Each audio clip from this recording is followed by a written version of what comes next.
అనేక ప్రజలు రక్షణ మార్గంలోకి వస్తున్నారు. అది అబద్ధ బోధ ఏం కాదు అని చాలా పరిచర్యల విషయంలో నేను మాట్లాడాను. కాబట్టి మన జీవితంలో దేవుడు మనకిచ్చిన సంఘం, మనకిచ్చిన పరిచర్య, మనకిచ్చిన శ్రేష్టమైన వాక్యం, ఉపదేశం, వీటిలో మనం స్థిరపడి నెగిటివ్ కామెంట్స్తో వస్తున్న వారు ఎవరైతే ఉంటున్నారో ఖచ్చితంగా చెప్పగలగాల. అయ్యగారు కార్ల మీద కార్లు కొంటున్నారంటే ఏస్తున్నాములో ఇంకా కొనును గాక, మాకు కూడా గిఫ్ట్ ఇచ్చును గాక, పరిచర్యకు కార్ల పైన కార్లు కొని మేము కూడా కారులో పరిచర్యకు వెళ్ళి మేము విజ్ఞాపన ప్రార్థనలు చేసి వచ్చేటట్లుగా దేవుడు దీవించును గాక అని చెప్పాలి. దేవుడికి మహిమ కలుగును గాక. అంటే మనం అట్లా చేస్తాము అని నేను చెప్పట్లేదు. నేను చాలా అవిశ్వాసిని. అంటే అవిశ్వాసం అంటే యేసుప్రభు నమ్ముట్లో కాదు, నమ్ముట్లో చాలా విధానాలు ఉంటాయి. కాకపోతే మరి వాళ్ళకు ఆన్సర్ చెప్పడానికి మాత్రమే చెప్తున్నా. మరి దీవిస్తే దేవుడికి స్తోత్రం. మంచి మంచి దేవుడు తన సేవకుని ఇంకా వెహికల్స్ కొనాలా అని అంబులెన్స్ కూడా దేవుడు చేయనట్లుగా అన్ని రకాలుగా దేవుడు పరిచర్యను దీవించినట్టుగా, మిషన్ అంటే మిషనరీ పరిచర్యలాగా దేవుడు ఉండినట్లుగా అని చెప్పాలి. ఆమెన్. కాబట్టి ఏమాత్రం మనుషుల ఎదుట మనం ఎప్పుడు కాంప్రమైజ్ అయ్యే పరిస్థితి ఏం లేదు. దేవుడు మనకు చేస్తున్న పని, మనకిచ్చిన పని మనకు తెలుసు, ఇతరులకు తెలియదు. కాబట్టి మనం నెగిటివ్తో జాగ్రత్తగా ఉండాలి. ఇక్కడ 130వ కీర్తన, 130వ కీర్తన తర్వాత స్థలము అంటే స్థలం ఇస్తాడు దేవుడు. స్థలము అన్ని రకాలుగా దేవుడు ఇస్తాడు. మన పరిస్థితులు మనకు తెలుసు, మన పరిచర్య మనకు తెలుసు, దేవుడు మనకిచ్చిన స్తోమత మనకు తెలుసు. ఎంత కాలు ఉన్నాయో అంతనే చాపు జరపాలి. కాబట్టి ఉచిత సలహాలు ఏమంటే ఎంతో మంది ఇస్తూ ఉంటారు. ఆ ఉచిత సలహాలు కాకుండా వారికి కూడా కొంత మనకి ఏమైనా డబ్బు ఏమంటే ఇస్తే అది బాగుంటుంది. ఉచిత సలహాలు మానేమని చెప్పాలి.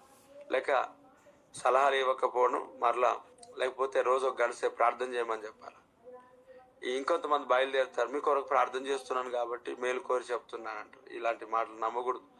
దేవుడు తన పని విషయంలో మనల్ని ముందుకు నడిపించును గాక. 130వ కీర్తన 4వ చరణాన్ని నేను చదువుతున్నాను. ఆయనను జనులు నీ అందు భయభక్తులు నిలుపున్నట్లు నీ యొద్ద క్షమాపణ దొరుకును. Praise the lord.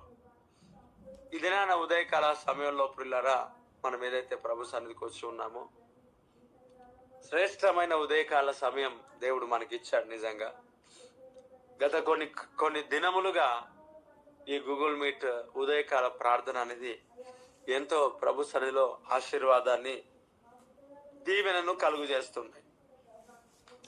కొందరు చెప్తా ఉన్నారు ఏమని అని అంటే, మాకు ఈ గూగుల్ మీట్ ఉదయకాల ప్రార్థన స్టార్ట్ అయినప్పటి నుంచి మేము చాలా దీవించబడుతున్నాం, ఆస్వాదించబడుతున్నాం. అదే సమయంలో ఆరోగ్యాన్ని పొందుకొని ఉంటున్నాం, స్వస్థతను పొందుకొని ఉంటున్నాం.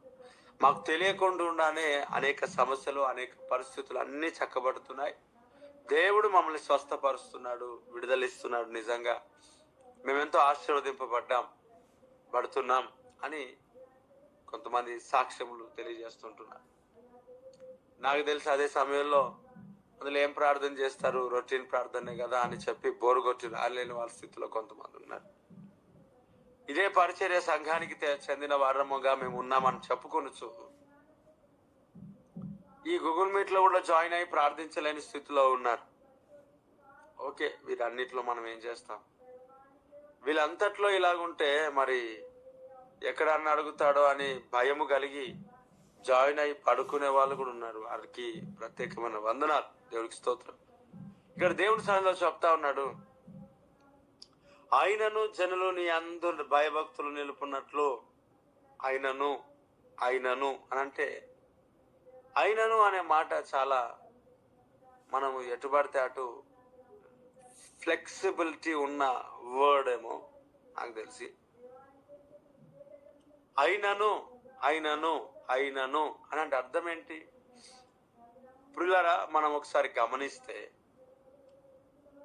అయినను అనే మాట మనం వాడాల్సి వస్తే, ఒక ఎగ్జాంపుల్ నేను మాట్లాడతాను. ఇప్పుడు దానిపైన ఒక మాట రాయబడి ఉంది, యెహోవా నీవు దోషములను కనిపెట్టి చూచిన ప్రభు ఎవరు నిలవగలడు అంటే, దోషం కనిపెట్టి చూస్తే దేవుడు ఎవరు నిలవబడలేదు. అయితే ఆయన చూస్తాడు. చూసినప్పుడు మనం దేనికి సరిపోం, దేనికి సరితూగలేం. అంటే ఈరోజు ఉదయకాల సమయంలో నువ్వు ఒకవేళ గత కాలంలో దేవునికి వ్యతిరేకంగా నడిచి, దేవుని వాక్యమునకు వ్యతిరేకంగా నడిచి, దేవుని యొక్క సన్నిధికి వ్యతిరేకంగా నడిచి, పెద్దల యొక్క మాటలకు వ్యతిరేకంగా నడిచి, దేవునికి దేవుని సంఘమునకు వ్యతిరేకంగా నడిచి, దేవుని యొక్క వాక్యమునకు వ్యతిరేకంగా నడిచి, కొన్ని సందర్భాలలో మన జీవితంలో కృంగిపోయే పరిస్థితి ఉంటుంది. వ్యతిరేకంగా అంటే అర్థం ఏంటి? వ్యతిరేకంగానంటే వాటిని చేయకపోవడమే కదా. దేవుడు చెప్పినట్టుగా మనం ఉండకపోవటం, దేవుడు చెప్పినట్టుగా మనం చేయకపోవటం వ్యతిరేకించినట్లే.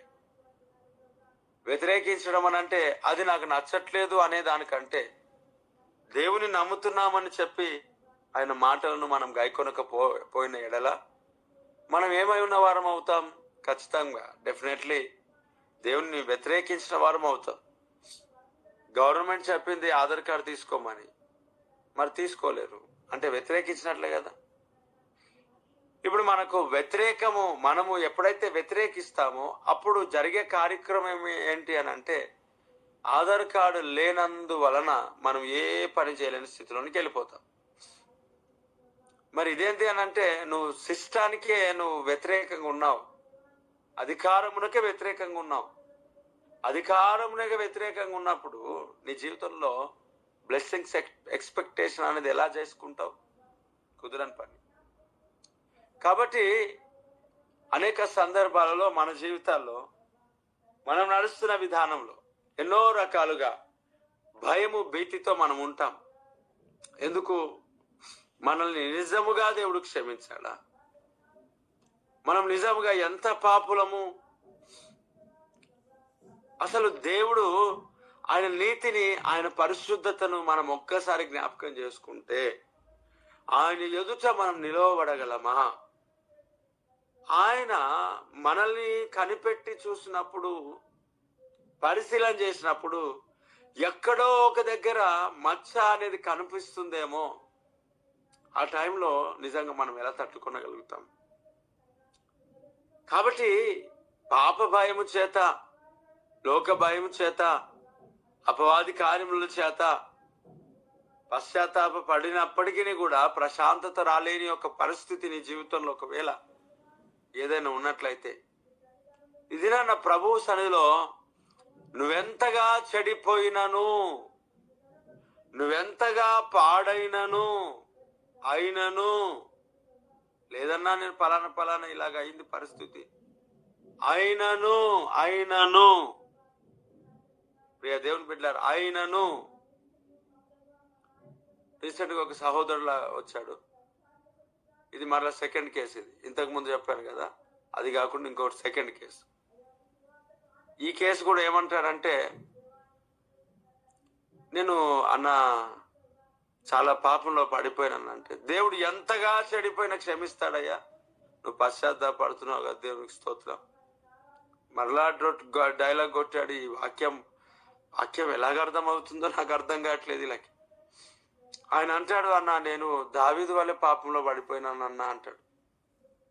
నేనన్నాను, వ్యభిచారంలో పడిపోయినారా బ్రదర్? జారత్వంలో పడిపోయినారా? అదే అన్నా, నేను దావీదు వల్లే పడిపోయినా. ఇదేమి కొత్త లాంగ్వేజ్ నాయన అంటే, ఇది బైబిల్ లాంగ్వేజ్ అంటారేమో. ఒకసారి దావీదుని ఎట్లా వాడుకుంటున్నారు అంటే, పాపము అయ్యగారిని ఖచ్చితంగా దేవుడు తీర్పులోనికి తీసుకొస్తాడు. దావీదు అంటే నార్మల్నా? ఇష్టం వచ్చినట్లు కప్ప దుంకినట్టు దుంకుతారు, మరలా దావీదు నాట్యం అంటారు. పాపంలో పడిపోతారు, మరలా దావీదు వల్లే పాపం చేసిన అంటారు. చెప్పాను కదా ఇంతకు ముందు, ఫస్ట్ కేసు ఒకటి వచ్చింది, ఇది సెకండ్ కేసు.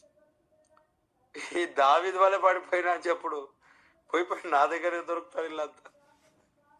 దావీదు వాళ్ళే స్తుతించినా అని చెప్పలేకపోతున్నారు వాళ్ళు. మాట్లాడుతున్నాడు, సార్ నేను దావీదు వల్లే పడిపోయినాను సార్. అది ఘనత అనుకుంటున్నారా పిచ్చోళ్ళు? వీళ్ళ అంటే నేనేమన్నా తక్కువ అంచనా వేస్తాను అనుకుంటారా? నేను పాపం చేసిన వాళ్ళను, పాపంలో పడిపోయిన వారిని నేను ఖచ్చితంగా డెఫినెట్లీ నేను ఎప్పుడు తక్కువ అంచనా ఎవరికి వేయలేదు. నేను మీకు మాట చెప్తాను వినండి. దేవుని పని చేస్తున్న కొంతమంది నార్మల్గా కాదు, దేశాలు తిరిగేవారు, రాష్ట్రాలు తిరిగేవారు, స్వస్థతలు, అద్భుతాలు, సూచక్రియలు చేసేవారు, విడుదల ప్రార్థన చేసేవారు నా దగ్గరకు వచ్చి ఇదిగో ఈ మాట చెప్పారు, నేను దావీదు వల్ల పడిపోయినాను, నేను పాపంలో పడిపోయినాను, నేను లోకంలో పడిపోయినాను. నిజం చెప్తాను, నిజం చెప్తా ఉన్నాను. వారు దేవుని సన్నిధిలో కూర్చున్నప్పుడు దేవుని యొక్క మరలా నీకు దేవుడు అవకాశం ఇస్తున్నాడు. భయపడొద్దు, దేవుడు కార్యం చేస్తాడు. ఖచ్చితంగా నీచ కార్యమే, దాని శిక్ష ఉంది. ఈ లోకంలో ఖచ్చితంగా శిక్షింపబడతావు. అదే సమయంలో నువ్వు తెలుసుకొని ఉన్నావు, నీతిమంతుడు 7 మాటలు పడినను సంపూర్ణంగా పడినను తిరిగి లేస్తాడు. లేవకుండా అదే పాపంలో చచ్చిపోతే ఖచ్చితంగా నరకానికి వెళ్తాం. ఆ పాపంలో పశ్చాత్తాపడే అవకాశం లేకపోతే ఏం చేస్తాం? మరి దేవుడు ఎన్నిసార్లు గద్దించడం లోబడకపోతే మరి తిరుగు లేకుండా అతడిగా నాశనం అయిపోతారు. కానీ వీరికి ఏదో అవకాశం దొరికింది. అందరికీ దొరుకుతుందని మనం చెప్పలేం, ఎక్స్పెక్ట్ చేయలేం. శిలువ మీద దొంగకు దొరికిన ఆ ఒక అవకాశాలు అందరికీ దొరుకుతాయని తెలియదు. ఎందుకంటే అనేక సార్లు మనకు ఎక్కడో దగ్గరనో దేవుడు అవకాశాలు ఇచ్చున్నాడు ఆల్రెడీ. మనం దాన్ని ఆసరా చేసుకొని ముందుకు సాగడానికి కాదు, కానీ వాటిని మనం గ్రహించి దేవుడి సన్నిధిలో బలపడడానికి మాత్రమే చెప్తా ఉన్నాను. వారు ఇలాంటి ఒక పరిస్థితులలో, ఎలాంటి స్థితులలో కొన్ని విషయాలు షాక్ అయిపోయే పరిస్థితిలో నేను విన్న వార్తలలో నిజంగా చెప్తున్నాను, ఎవరిని తక్కువ అంచనా వేయలే, తక్కువ చూడలే. ఎందుకంటే దేవుడే తక్కువ చూడలేదు కదా. తప్పిపోయిన కుమారుడు ప్రభు సన్నిధికి వచ్చినప్పుడు ఏ ఆశీర్వాదం అయితే దేవుడు మరలా ఆ ఒక తండ్రి ఆ కుమారుడు వెళ్ళేటప్పుడు ఉంచాడు, దానికంటే ఘనముగా తన కుమారుడిని ప్రభు ఆ యొక్క తండ్రి హెచ్చించాడు. ఆ పరలోకపు తండ్రి ప్రేమ యహలోకపు తండ్రి ప్రేమ కంటే గొప్పది. కనుక అప్పుడు లేరా అక్కడ చెప్తా ఉన్నాడు, నేను అన్నాను, ఆయనను ఏ స్థితిలోనూ ఉన్నాను, ఆయనను అన్న నేను దేవుని సంఘాన్ని పాడు చేశాను, పరిచర్యను పాడు చేశాను. ఆయనను సౌలును కొట్టిన చంపడానికి వెళ్ళిన వారినే క్షమాపణ. స్టెఫెన్ను చంపడానికి ప్రోత్సహించి నిలబడిన సహకరించిన సౌలునే దేవుడు క్షమించాడు. సౌలునే దేవుడు క్షమించాడు. ఆయనను పలానా పాపం నేను చేశానని ఆయనను తన జనులు అటు ఇటు ప్రయాణించకుండా, అటు ఇటు వెళ్లకుండా, దేవుని సన్నిధిలో నుంచి దూరం అవ్వకుండా తన జనులు తన యందు భయభక్తులు నిలుపునట్లుగా ఏం దొరుకుతుందంట ఆయన ఎదుట? దేవా నీ యందు ఏం దొరుకుతుంది? క్షమాపణ దొరుకును. స్తోత్రం, ప్రైజ్ ద లార్డ్, హల్లెలూయా. తలంపులలో చెడిపోయి ఉన్నావేమో, ఆలోచనలలో చెడిపోయి ఉన్నావేమో, షార్ట్స్, వీడియోస్, చూపులు, మోహపు చూపులు, మోహపు ఆలోచనలు, కుళ్ళు, గర్వం, అహంకారం, ఈర్ష, కుళ్ళు కుతంత్రాలు, ఏ పరిస్థితులలో ఎంతగానో చెడిపోయినా, నీ ప్రాణం ఎంతగా మట్టిని హత్తుకొనినా, లోకంలో సాగుడులో బంధించబడి ఉన్నావేమో, తిరుగుడులో బంధించబడి ఉన్నావేమో, ఈ యొక్క టీవీ చూసే దాంట్లో బంధించబడి ఉన్నావేమో, మొబైల్ అడిక్షన్ లో బంధించబడి ఉన్నావేమో. రా దేవుని సన్నిధికి. ఈరోజు ఆ ప్రభు చెబుతున్నాడు, అయ్యో నేను ఎలా, ఏ ముఖం పెట్టుకొని దేవుని సన్నిధికి రావాలా, ఏ మొహం పెట్టుకొని ప్రభు యొద్దకు నేను రావాలా? ఆ ప్రభు నీతోనే మాట్లాడుతున్నాడు. ఆయనను ఎంతైనను, ఏ పరిస్థితిలో నీవు దిగజారిపోయినను, ఎంత ఘోరమైన పాపమును నువ్వు పాపంలో పడిపోయినను, అయినను నో ప్రాబ్లం, రా దేవుని సన్నిధికి. ఆ ప్రభు సన్నిధిలో చెప్తా ఉన్నాడు, ఆయనను ప్రైజ్ ద లార్డ్. జనులు నీ అందు భయభక్తులు నిలుపునట్లుగా నీ యొద్ద క్షమాపణ దొరుకును. స్తోత్రం, ప్రైజ్ ద లార్డ్. అయినను అనే మాట ప్రభు చెప్తా ఉన్నాడు పిల్లారా. అయినను ఎంత గొప్ప విషయం. కాబట్టి దేవుని సన్నిధిలో ఆమె విస్తారమైన పాపములను దేవుడు క్షమించాడంట.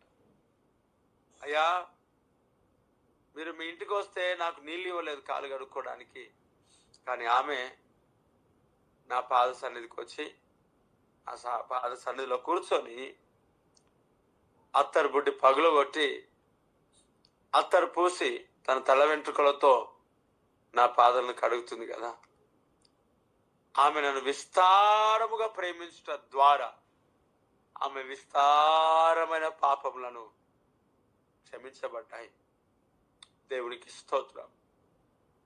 దేవుని యందు నువ్వు ప్రేమ కలిగి, దేవుని యందు విశ్వాసం కలిగి నువ్వు నడుస్తుంటున్నప్పుడు ప్రభువు నీకు క్షమించడానికి సిద్ధ మనసు కలిగిన వాడు ఉన్నాడు. భయపడకు, ప్రీతి చెందకు. ఆయన వాత్సల్యం ఇంకా నీ ఎడల చూపిస్తున్నాడు. ఆయన వాత్సల్యమును ఇంకా నువ్వు చూపిస్తున్నాడు. నీ ఎడల తన ప్రేమ ఇంకా కనపరుస్తున్నాడు. ఆయనను ఏదైనా ఉండని పరిస్థితులు, ఎంత ఘోర పాప అయినా సరే, క్రీస్తులో ఒక నిరీక్షణ, క్రీస్తులో ఒక అద్భుతమైన విశ్వాసం ప్రభువు నీకు ఇచ్చి ఉన్నాడు. నీ పాపములన్నిటినీ క్షమించాడు.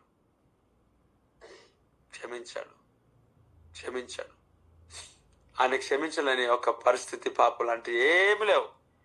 దేవునికి అప్పగించేసుకో దేవునికి. ఈ క్రిస్మస్ సీజన్లో నువ్వు ఆనందంగా ఉండాలని వర్తమానంతో దేవుడు మాట్లాడుతూ ఉన్నాడు. దేవుని యొక్క శిలువ వ్యర్థం కాకున్నట్లుగా నీ జీవితంలో ఈ వాక్యం ఫలభరితంగా మార్చబడును గాక. ఆమేన్. నీ దేవుని సన్నిధిలో నీవు ఖచ్చితంగా పశ్చాత్తాపడుతుంటున్నట్లయితే గొప్ప కార్యాలు దేవుడి సన్నిధిలో నీ జీవితంలో స్పిరిట్ ఆఫ్ గాడ్ ఇంకాను ఆయన వాత్సల్యమును నీ ఎడల చూపిస్తున్నాడు. నీ వాత్సల్యమే నాపై చూపించిన నీ ప్రేమను రుచి చూడనా, నన్ను నీ కోసమే ఇలా బ్రతికించిన నీవాధిపతి. అయా స్తోత్రం గడిగా. నీ వాత్సల్యమే నాపై చూపించిన జీవా. ఎస్ లార్డ్, స్తోత్రం. నన్ను నీ కోసమే ఇలా బ్రతికించిన జీవాధిపతి నీవయ్యా. ఇదే కదా నీలో పరవశం, మరువలేని తీయని జ్ఞాపకం. ఇదే కదా నీలో పరవశం, మరువలేని తీయని జ్ఞాపకం. అందరూ కూడా కళ్ళు మూసుకొని ప్రతి ఒక్కరు అందరం కలిసి కళ్ళు మూసుకుందాం. ఈరోజు దేవుని సన్నిధిలో బలమైన సన్నిధితో నువ్వు నింపబడి ఇక్కడి నుంచి వెళ్తున్నావు. నా క్రయధనముకై రుధిరము కార్చితివి, ఫలవంతములైన తోటగా మార్చితివి. గట్టిగా మార్చితివి, ఫలవంతములైన తోటగా మార్చితివి. ఫలితము కొరకైన శోధన కలిగినను ప్రతిఫలముగా నాకు ఘనతను నియమించి ఆశ్చర్యకరమైన ఆదరణ కలిగించి అన్ని వేళలయందు ఆశ్రయమైనావు. ఎంతగా కీర్తించిన నీ రుణమునే తీర్చగలనా. ఇదే కదా నీలో పరవశం, మరువలేని తీయని జ్ఞాపకం. ఇదే కదా నీలో పరవశం, మరువలేని తీయని జ్ఞాపకం. నీ వాత్సల్యమే నాపై చూపించిన నీ ప్రేమను స్తోత్రం. నన్ను నీ కోసమే ఇలా బ్రతికిల్చిన జీవాధిపతి నీవయ్యా. నీ వాత్సల్యమే నాపై చూపి సరకల కమసుద వివరించనా. నన్ను నీ కోసమే ఇలా బ్రతికిల్చిన జీవాధిపతి నీవయ్యా. ఇదే కదా నీలో పరవశం.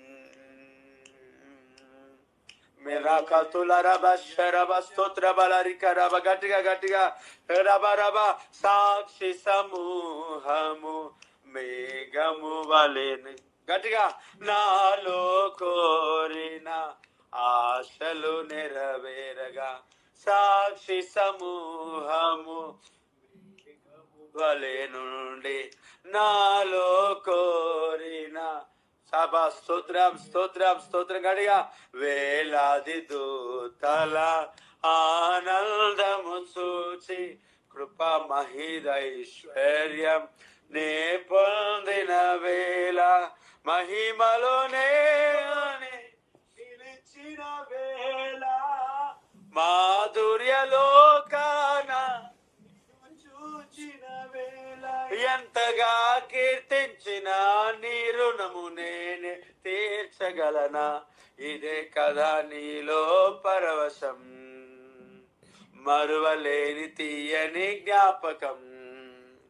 ఇదే కదా నీలో పరవశం. మరువలేని తీయని జ్ఞాపకం. నీ వాత్సల్యమే నాపై చూపించిన నీ ప్రేమను వివరించనా. నాను నీ కోసమే ఇలా బ్రతికించిన జీవాధిపతి నీవయ్యా. నీ వాత్సల్యమే నాపై చూపించిన నీ ప్రేమను వివరించనా. నన్ను నీ కోసమే నరబలరిక. స్తోత్రం స్తోత్రం స్తోత్రం. Amen amen. కళ్ళు మూసుకుందాం ప్రతి ఒక్కరం కూడా. ప్రియులారా, ఎంతో మేలు ప్రభు చేశాడు. ఈరోజు క్షమించడానికి సిద్ధ మనసు కలిగిన వాడు అయినను ఎంతగానో పాడైనను దేవుడు నిన్ను క్షమించాడు. క్షమించడానికి సిద్ధ మనసు కలిగిన వాడు ఒప్పుకో, విడిచిపెట్టు, ప్రభు సన్నిధిలో నిలబడు, స్థిరపడు, వాడబడవు, ప్రభు పనిలో ముందుకు సాగుదువు గాక. ప్రార్థన. మహాగణుడైన దేవా, కృపగలిగిన తండ్రి, నీకు స్తోత్రం నాయన. ముందున్న సమయాన్ని మీ చేతికి అప్పగిస్తున్నా. నీ బలమైన కార్యములు, ఆశ్చర్యమైన కార్యాలు మా పట్ల జరిగించు. ఈ మాటలు ప్రతి బిడ్డ జీవితంలో ఫలభరితంగా మార్చు. నీ క్షేమం దయచేయి ప్రభా. నీ కృపతో నింపు. నీ వాత్సల్యముతో నింపిన వాడానికి స్తోత్రం. ప్రజలందరినీ దీవించి ఆస్వాదించి పంపిస్తున్నందుకు వందనాలు. ప్రతి బిడల మార్గంలో తోడుగా యాక్సిడెంట్స్, అపాయం, ఇరుకులు, ప్రమాదాలు, మరణములు, అకాల మరణాలు కొట్టివేయి దేవా. పోలీస్ స్టేషన్స్, కోర్టు కేసెస్, పంచాయతీలు అన్నింటిని తొలగించు. సూసైడ్ స్పిరిట్స్ అన్ని తొలగించు. క్షేమము, దీర్ఘాయుష్యు కలుగును గాక. భయా కృప కలుగును గాక. అపవిత్రాత్మ కార్యాలు అన్నీ సంపూర్ణంగా తొలగిపోను గాక. మాంత్రిక చేతబడి చీకటి శక్తులు, చిల్లంగ క్రియలు అన్నీ సంపూర్ణంగా తొలగిపోవును గాక. కృప కలుగును గాక. సమాధానం కలుగును గాక. నెమ్మది కలుగును గాక. శాంతి కలుగును గాక. కృపలో వర్ధిల్లుదురు గాక. తండ్రి నీకు స్తోత్రం. అయ్యా, అనారోగ్యంతో ఉన్న వారిని అందరినీ స్వస్థపరచు. నీ రాకడకే సిద్ధపరచు. పరిశుద్ధాత్మ కార్యాలు జరిగించు. అనేక గొప్ప కార్యాలు బిడ్డలు చూచుదురుగాక.